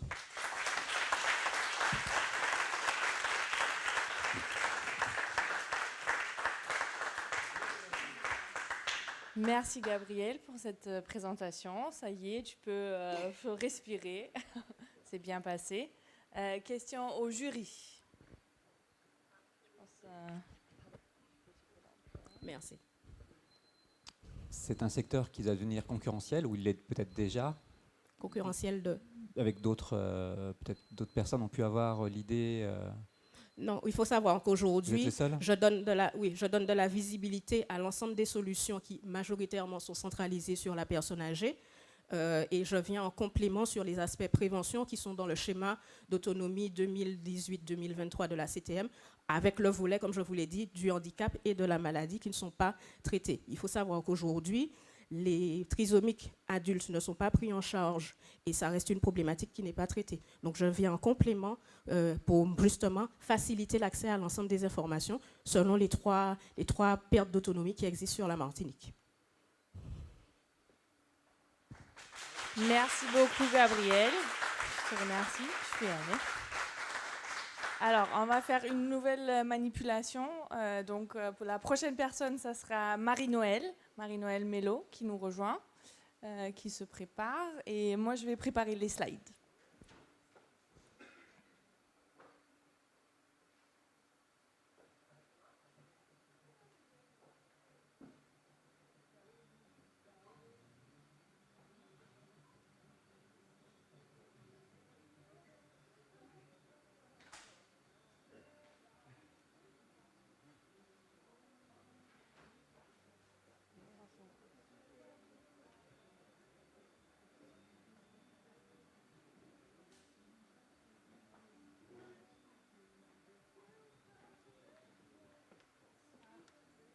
Salut Marie-Noël, tu vas bien? Ça va bien. Super. Bon. Quand il reste 2 minutes et quand il reste 1 minute, je me positionne là, comme ça tu vois. D'accord, très bien. Bon, alors, Marie-Noël Mello. Bonsoir à tous. Chers membres du jury final et chers publics, je vous souhaite la bienvenue à ma présentation. En 2030, la Martinique sera le département le plus âgé de France. Autant dire demain, avec 145 000 personnes âgées de plus de 60 ans. D'accord ? Donc, je pense qu'il est essentiel qu'on puisse s'intéresser à la question du vieillissement de la population et des solutions qu'on peut leur apporter. Pour illustrer mon propos, je prendrai un exemple fictif de Marie qui a 70 ans, qui est veuve et qui a 2 enfants. Marie vit seule à son domicile et elle a récemment été diagnostiquée de la maladie de Parkinson. Alors, une précision, la maladie de Parkinson, c'est une maladie neurodégénérative qui fera que Marie sera dépendante dans les années à venir, ce qui fait qu'elle ne pourra plus rester à son domicile. Donc, la problématique à laquelle Marie devra répondre, ce sera de trouver une place d'hébergement, en sachant qu'en Martinique, il y a 47 places pour 100 personnes âgées de plus de 60 ans dépendantes, et si elle vivait en métropole, ce chiffre serait monté à 103 places. Elle verrait ses chances doubler. Comme si ça ne suffisait pas, Marie vit à Cap-Nord. Elle voit ses chances réduites davantage puisqu'il n'y a plus que de 30 places au lieu de 60 places si elle vivait au secteur KSM. Elle cumule donc les difficultés. Alors, si on devait illustrer un peu mon propos, on parlerait d'une zone de chalandise. Donc, au Carbet, à Trinité, au Lorrain ainsi qu'au Robert, et puis un tout petit peu au Gomorne, c'est là où Marie pourrait avoir une chance de trouver un hébergement en espérant que les autres ne prennent pas trop de temps à décéder. Pardon. Alors, si je devais encore aller un peu plus loin dans mon propos, il y a toutes ces inquiétudes auxquelles Marie doit faire face avec tous les gros titres qu'on a entendus récemment, c'est-à-dire les scandales dans les EHPAD et la maltraitance institutionnelle. Alors, mon propos, il est fictif, mais en même temps, il est bien réel. Parce que je suis Marie-Noël Mello, infirmière diplômée d'État depuis 10 ans, et j'exerce dans le milieu en USLD. Donc, des histoires comme celle de Marie, j'en ai vu et j'en vois encore. Et j'ai été témoin, et je suis témoin d'une violence institutionnelle. Ce projet, je le porte avec mon associée, Lauriane Serbin, qui, elle également, a 10 ans d'expérience dans le milieu. Et elle vit en activité libérale. Elle est en libéral et elle est au quotidien dans la dépendance au domicile des personnes. Alors, pour pouvoir répondre à la problématique de comment pouvons-nous faire pour trouver une solution d'hébergement des personnes vivant dans le nord de l'île, nous avons trouvé la solution de Comme à la maison. À nouveau chez vous, Marie peut respirer. Comme à la maison, c'est une unité de vie intergénérationnelle de 15 places qui est régie par le Code de l'action sociale et des familles. Elle a une vocation intergénérationnelle avec un partenariat qui sera passé avec 2 crèches. Comme à la maison sera une structure conviviale, mais où il y aura également des médecins et des personnels paramédicaux qui assureront les soins infirmiers. Il y aura des animations personnalisées et collectives à la demande des adhérents et des résidents. Alors, comme à la maison, c'est une structure où il y a un organigramme, une structure bien posée, bien fondée, parce que nous sommes avec l'approbation de l'ARS et de la CTM. Les choses sont donc très cadrées et très régies. Comme à la maison, pour pouvoir y accéder, il faudra à peu près débourser à partir de 2070 € par mois, et vous pourrez prétendre à tout ce qui est affiché sur le tableau présent. Alors, de l'idée à la création, depuis 2020, nous mûrissons ce projet et nous espérons une inauguration en 2023. Alors, comme dans les plans qu'on voit un peu partout en ville, j'ai envie de vous dire que vous êtes ici au premier semestre 2022 où nous sommes à la recherche de financement. C'est la raison pour laquelle nous avons fait la bourse paille et nous espérons vivement la remporter, tout en sachant que nous avons déjà démarché les banques et qu'elles sont prêtes à nous suivre. Comme à la maison, c'est un investissement de départ de 220 000 € et dès la première année qui pourra générer 900 000 € et qui, on l'espère, à la 3e année puis à la 5e année, générer plus d'1 million d'euros. Alors 15 places, vous me direz, c'est petit, mais notre objectif, avec le côté minimaliste de notre structure, c'est de pouvoir le dupliquer sur l'ensemble des territoires et de pouvoir trouver toutes les habitations, tous les lieux qui seraient prêts à réhabiliter et à nous accueillir pour pouvoir mettre en place notre solution et donner un logement à toutes les maris. Merci à tous. À présent, il est où l'homme paille? C'est où qui pour battre et puis nous. Merci beaucoup. Tu peux respirer maintenant. Tu as tout donné. Très bien. Merci pour cette présentation. Question au jury. Alors, c'est un projet ambitieux, effectivement, puisqu'on a une population vieillissante. 2 questions. Aujourd'hui, le lieu d'hébergement, vous imaginez l'acheter, le louer? Et une deuxième question, qu'est-ce qui vous différencie au final d'un EHPAD? Alors, le lieu d'hébergement, nous allons le louer. C'est un espace que nous allons réhabiliter, mais que nous allons louer dans un premier temps. Et ensuite, ce qui nous différenciera, c'est que nous sommes une petite unité de vie. J'ai envie de dire, en EHPAD, c'est à partir de 25 places qui peut aller jusqu'à 100-150 places. Nous ne pouvons pas excéder 25 places. Donc, on a coutume de dire, tout ce qui est petit est mignon. Quand c'est petit, on a plus de temps. Quand c'est petit, on peut prendre soin des gens. Et c'est vraiment ce qu'on essaye de mettre en place au maximum, déjà dès maintenant à notre échelle.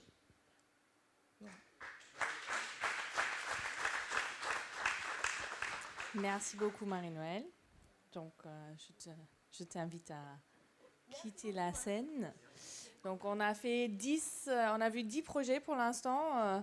Le jury, ça va? Petit break? Non, vous tenez, on enchaîne, c'est bien. Bon, on va encore bousculer un peu l'ordre parce que on va aussi vous demander à rester agile, comme on fait dans le monde des startups, dans le monde des porteurs de projets. Donc, le prochain candidat qui va nous rejoindre dans quelques instants, c'est Rodolphe Rosamond, qui se prépare doucement.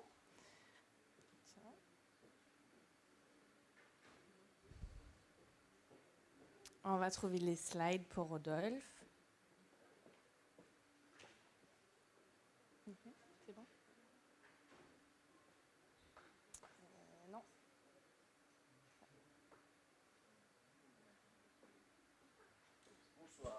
Stop.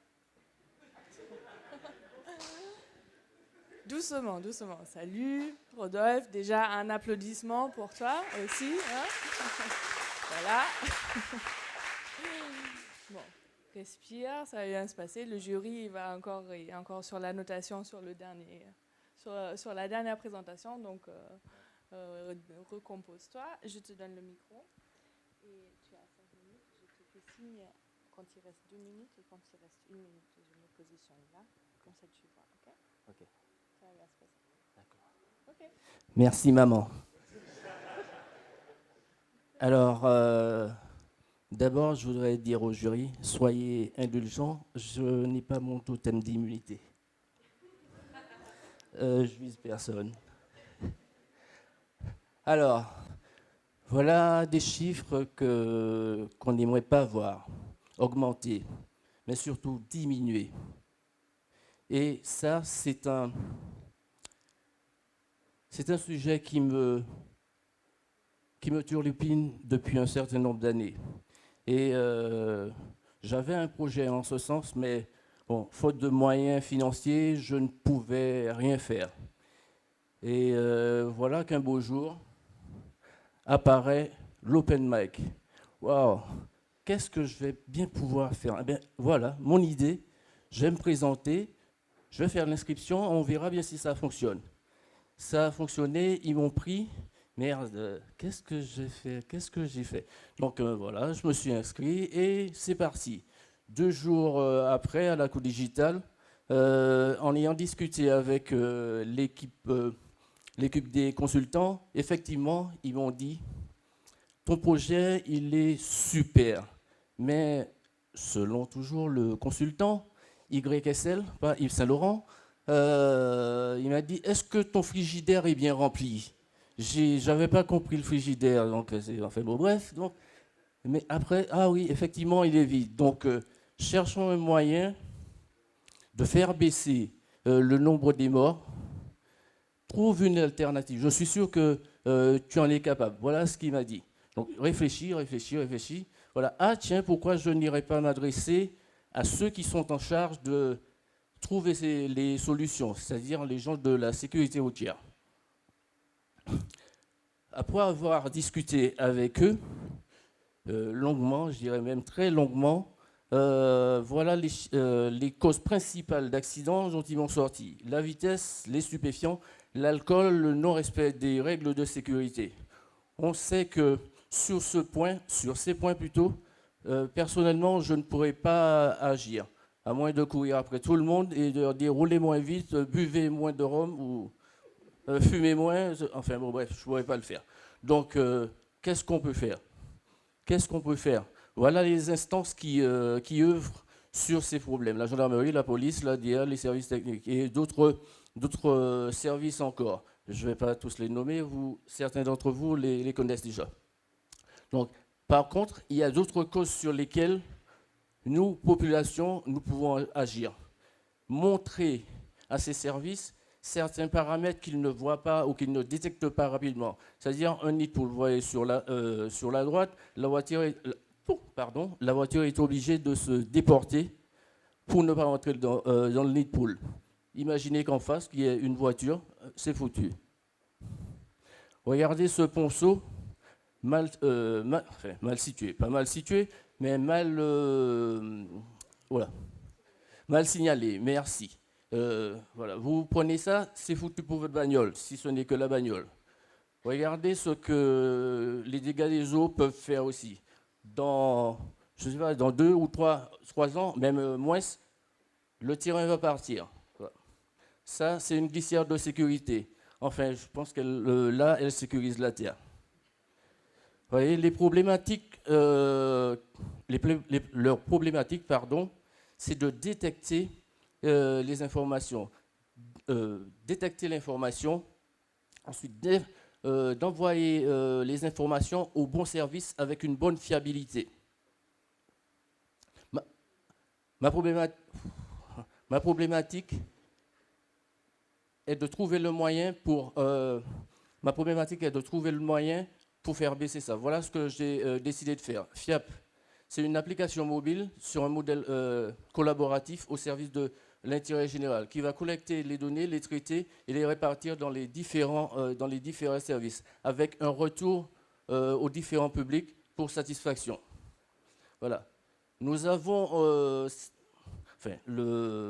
l'application que je vais mettre en ordre, l'application que je vais mettre au service des Martiniquais est sur ce principe. Sauf que, vous voyez, il n'est pas martiniquais et il ne partage pas les données.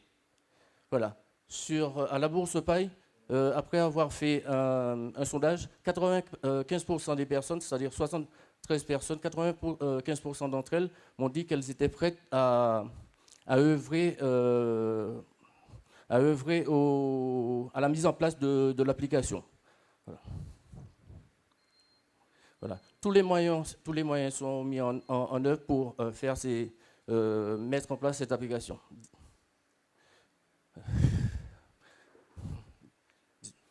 Voilà, j'ai besoin de vous qui êtes là pour pouvoir mettre en place toutes ces données et puis faire en sorte que je réussisse à sauver ne serait-ce qu'une vie. Ce sera mon totem.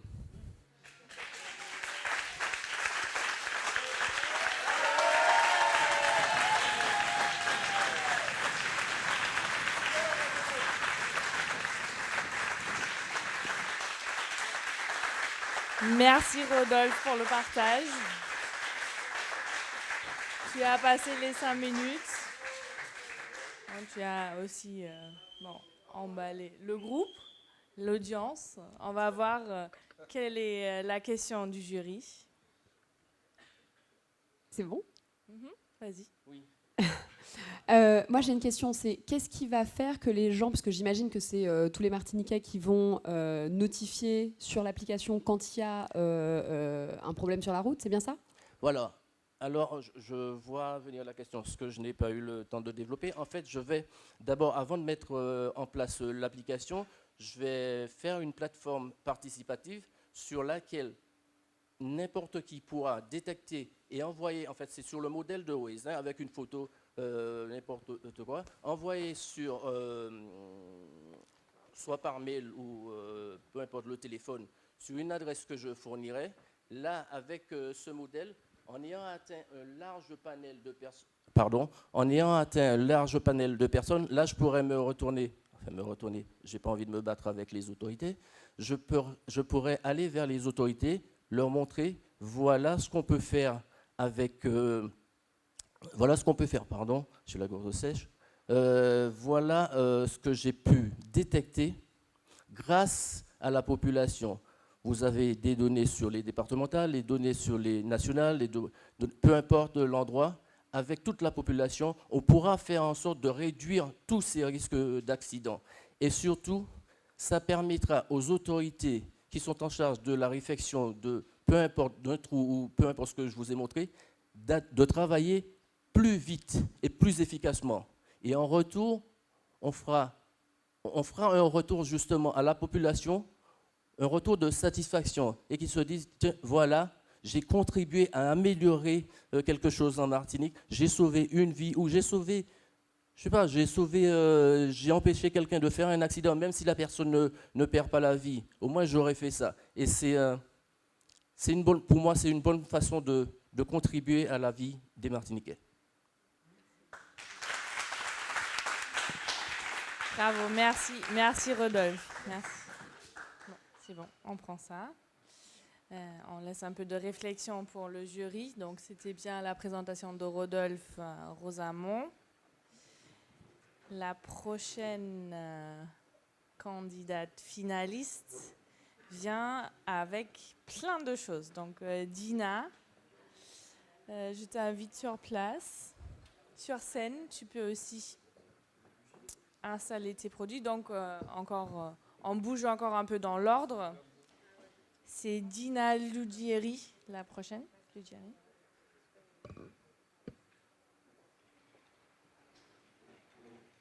Ah, mais c'est cosy tout ça. Bonsoir. Bonsoir. Tiens, ça c'est le beeper.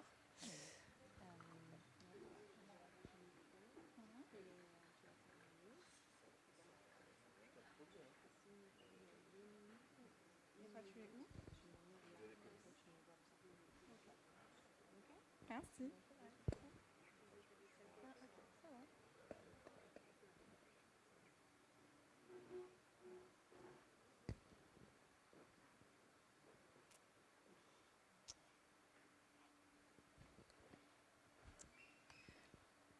Alors, bonsoir tout le monde.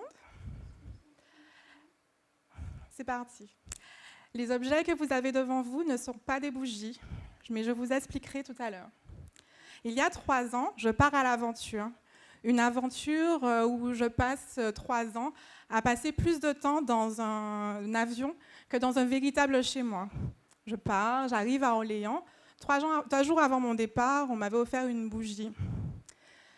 J'arrive et cette bougie, Je l'allume dans un instant de machinal où je fais un truc par pur instinct. Et je me pose et comme d'habitude, j'écris mes ressentis, mes souvenirs. Et à la fin de ce moment, je me sens comme la meilleure version de moi-même. Je me sens libre, je me sens ressourcée, je me sens équilibrée, je me sens ancrée dans l'univers qui m'entoure, je me sens reconnectée à moi-même. Et c'est ce genre de moment que j'ai voulu créer, partager avec d'autres, permettre aux personnes de retrouver ces moments suspendus dans le temps qui nous invitent à se retrouver avec soi-même dans ce tumulte qu'est la vie qui nous demande d'être en permanence en performance, qui nous demande en permanence d'être pourvoyeur de résultats. Et c'est ce moment suspendu, équilibré, où on se retrouve avec soi. Aimer, c'est ça. Aimer vous invite là où le temps se suspend. Les objets que vous avez devant vous, en plus d'être une bougie, c'est un moment précieux autour d'une flamme. Et je ne suis pas la seule dans le cas. Le marché de la bougie parfumée s'intègre dans un véritable essor économique mondial. Selon certains articles français, il se définit comme le doux parfum du succès. En France, cette croissance se confirme avec un marché qui augmente de plus de 15% par an.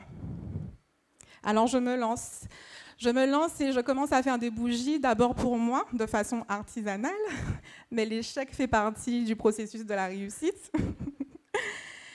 Et aujourd'hui, en novembre 2021, la bougie Aimée naît. Aimée est une marque de bougies artisanales, naturelles à base de cire de soja et d'huile essentielle, qui sont distillées en Martinique.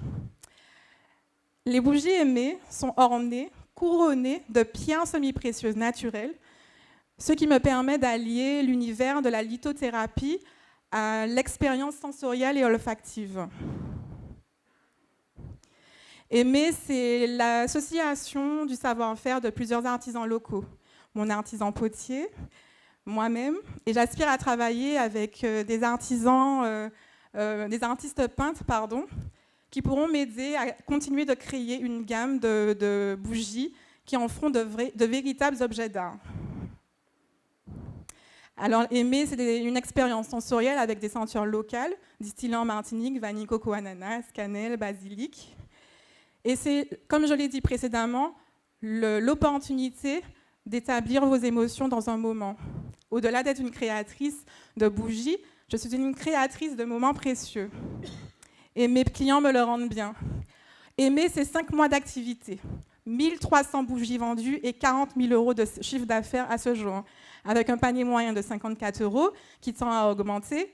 Je commercialise mes bougies dans des salons vente privée, dans le site internet marchand et dans des boutiques revendeuses en Guadeloupe et en Martinique. C'est des objectifs calculés à hauteur de minimum 450 000 € de chiffre d'affaires d'ici 3 ans. Et la bougie Aimée se laisse porter par ses ambitions. Et la prochaine étape, c'est la création pour vous d'un lieu dédié à vos moments précieux.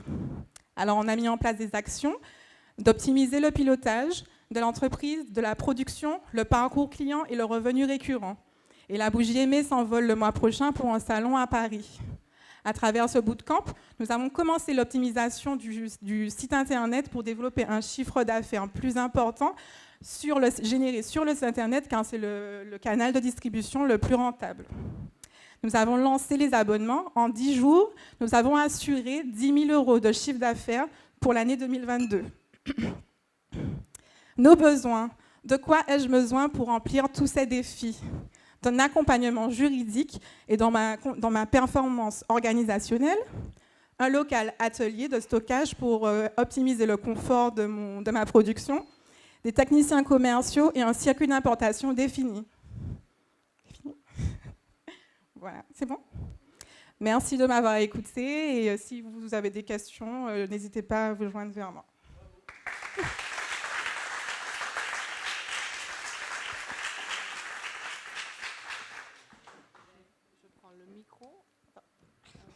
Et et tu vas rester un petit moment parce que le jury aura une question. Sûrement. Oui, c'est par rapport à ton site internet. Oui. Donc, je suppose qu'il y a des commandes forcément. Et comment ça va se passer? Tu vas livrer jusqu'où? Est-ce que c'est pour la Martinique ou est-ce que c'est vers la France hexagonale, à l'international? Pourquoi pas? Quels sont tes projets?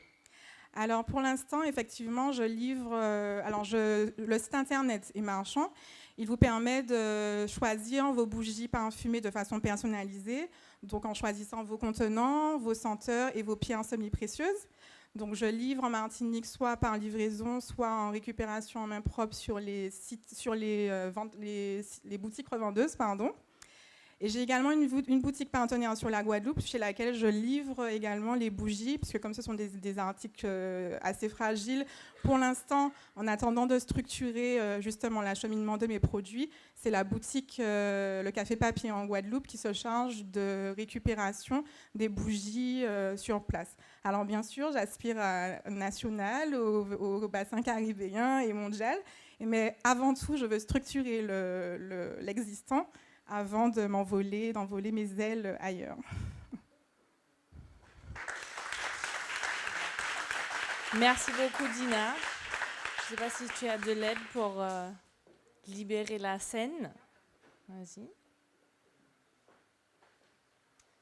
Et on continue. Il nous reste 3 profils, 3 finalistes à voir. Donc, on est presque à la fin. Le prochain, c'est Geoffrey. Bonsoir, Geoffrey. Un petit applaudissement. Est-ce qu'il reste encore de la place sur la table? Oui, je pense. Parce que lui aussi, il a amené des choses.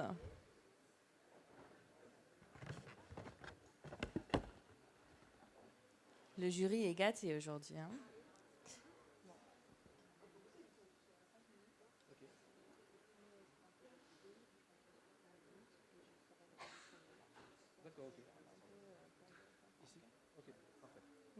Ok, merci.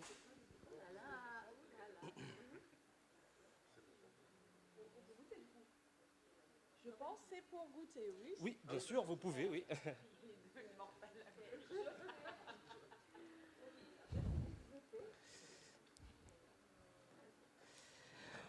Bonsoir à tous, je suis Geoffrey Ovide, 26 ans, et je vais vous présenter le projet L'Oiseau du Paradis. C'est un constat. Beaucoup de nos touristes en Martinique ne connaissent pas forcément les saveurs locales à travers la pâtisserie. Et au niveau local, les Martiniquais sont de plus en plus demandeurs de concepts locaux et souhaitent redécouvrir nos saveurs locales à travers la pâtisserie. Et donc, j'ai pu constater comment utiliser la pâtisserie pour faire redécouvrir ou découvrir aux Martiniquais et touristes nos saveurs locales. Et donc la solution, c'est l'Oiseau du Paradis, une maison de pâtisserie qui va créer des gammes de pâtisserie internationales revisitées à nos saveurs locales. Pour répondre à cette mission, je souhaite mettre en avant nos saveurs locales à travers le donut. Donc vous vous demanderez peut-être pourquoi le donut. Le donut, c'est un produit, une pâtisserie internationale qui est actuellement tendance, pour laquelle il y a vraiment un engouement en France, dans les différentes villes que j'ai pu observer. Et lors de mes différents voyages à l'étranger, c'est un produit que j'ai beaucoup apprécié car je suis gourmand. Lors de ce bootcamp entrepreneurial, j'ai pu passer de l'idée à la création, à la phase de prototypage. Et donc j'ai pu réaliser des ventes de donuts à la Coup Digital et sur la plage du Diamant, ce qui m'a permis d'avoir des avis sur mes tests, au niveau des testeurs. Et donc 94% des testeurs ont reconnu les saveurs locales à travers mon produit. Donc c'était une grande satisfaction. Et 100% des testeurs recommanderaient les donuts aux saveurs locales à leurs amis ou collègues. Et donc là, vous pouvez voir un donut aux tablettes coco. Et j'ai fait aussi des donuts à la crème citronnelle à Tomo ou encore chocolat de communion. Par rapport aux avis que j'ai pu recueillir, cela m'a permis de déterminer mon offre. Donc les donuts sont au four, 100% aux saveurs locales, et je souhaite les décliner aussi en salé.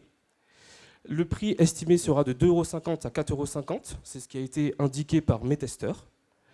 Et je souhaite pas forcément rester sur le donut sur le long terme, mais revisiter des pâtisseries locales et internationales, comme le pastéis des nata portugais ou encore le Cabernet de Bordeaux, mais aux saveurs locales. Pour vendre mes produits, je souhaite être présent dans les centres commerciaux ou encore des événements musicaux et culturels via des mini-corners, ce qui va me permettre de développer ma notoriété au début. Je le rappelle, mon objectif quand je suis arrivé dans la Bourse Paille, c'était d'avoir une boutique. Mais ici, on est sur une optimisation de mes investissements. Et je souhaite également faire de la livraison à domicile pour des événements comme des célébrations, baby shower ou mariage. Aujourd'hui, j'évalue mon projet à 45%. Il me reste à peaufiner ma pâte et l'équilibre des goûts et des saveurs. Je le rappelle, je ne suis pas pâtissier, je suis en pleine reconversion professionnelle. Travailler mon univers de marque et j'ai pu créer mon statut de micro-entreprise durant ce bootcamp. Aujourd'hui, mes besoins sont les suivants. Je souhaite monter en compétence dans la pâtisserie. Donc j'ai pu prendre contact avec Brice Laurent Dubois qui va me former pendant une semaine sur le monter en compétence dans la pâtisserie. Favoriser les circuits courts, utiliser donc des matières premières locales comme la farine de banane, de fruits à pain ou encore de manioc pour pallier au problème de l'augmentation des matières premières importées en Martinique. Aujourd'hui, ma modélisation financière se situe ainsi. Donc pour 200 donuts produits par jour vendus au prix de 3,50 € en moyenne, mon chiffre d'affaires sera de 170 000 € et mon objectif en année N+2, N+3, c'est d'avoir une boutique indépendante dans la ville du Diamant, une boutique qui va effectivement me permettre de développer mon marché et les pâtisseries internationales. Et je vous remercie pour votre attention.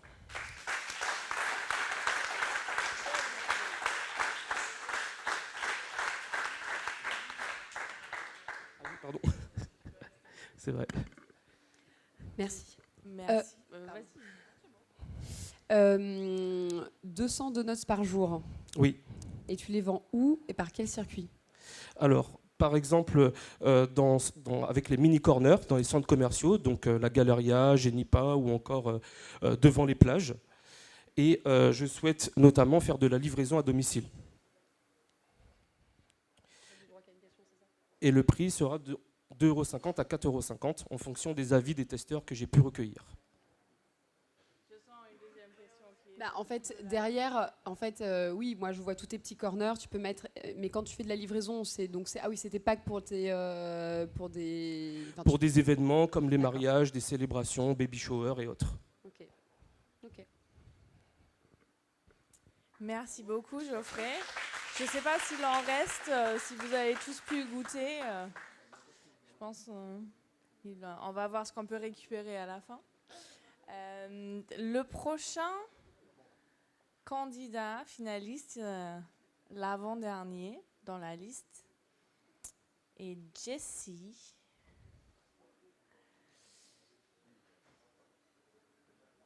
Qui prendra son temps.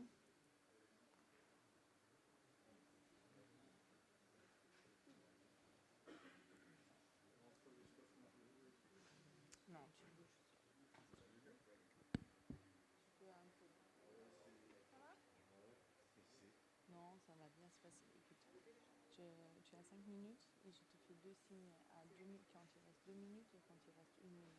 Et moi, je serai là. Ok. Alors, on va accueillir Jessie Mélina. Viens. Sous applaudissements, s'il vous plaît. Merci. Tu as le clicker, c'est bon. Tu respires un bon coup. On va essayer. C'est parti. Quoi?